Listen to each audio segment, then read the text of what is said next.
subject for the morning has been an object of considerable controversy. And back in the old medieval periods, there were very elaborate works dealing with magic. Magic sometimes uncertain, often unsavory in those days. Dark circles at the crossroads, haunts, various forms of black magic. All these finally gathered together under the general term of the astral light. The word itself, of course, is a perfectly innocent word. It really means, essentially, the effects of the stars, the convergence of star energies upon the atmosphere of the earth. We have a feeling of what they do when they affect us. By sociology and by weather and by numerous meteorological reports, we are informed, at least in part, of starry influences. But the effect of these influences upon the Earth's subtle atmospheres became the basis of an elaborate structure in magical thinking. First of all, we have to follow the general pattern of antiquity in the discussion of the planet itself.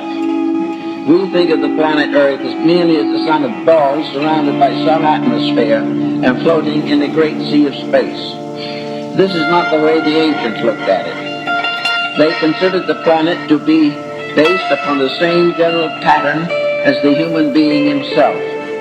Man has a physical body and he has invisible principles operating through it. To the ancients, the earth had invisible principles. The earth was not merely a lump. The earth was an organized structure, a structure that was capable of supporting life and passing through innumerable vicissitudes and changes of itself. There was not only a visible earth, but an invisible one. There was not only a physical earth, but there was a superphysical one. And the invisible structures of the earth, like the aura of the human body, were energy fields. And these energy fields were involved in the evolution of everything that exists in nature. All the kingdoms of life are nourished by the energies from appropriate levels of the energy fields. A large part of magnetic healing is the result of energies being directed, either by human consciousness or by various medicinal substances that carry these energies. Therefore, the whole planet is a vast organism, a tremendous, vital, dynamic structure, of which we in our daily living see only the outside and the surface. Beneath the surface is not just simply vast strata of rocks and volcanic forces. The invisible part of the earth is a tremendous being, for as the ancients put it, the earth is alive. The earth is a living thing. It is not simply as a body or an object. Everything that exists in some way or other is alive. There is no death in space, but constant transformation. So the earth itself was a being, and in the mythology of the ancients they had appropriate deities to symbolize not only the earth, but all of the separate parts of the earth's structure.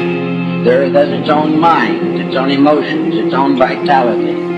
It not only is able to support life, but it is able to direct life. It not only brings us all the different forms of energy and life which we know in daily living, but it is behind this a conscious, rational power.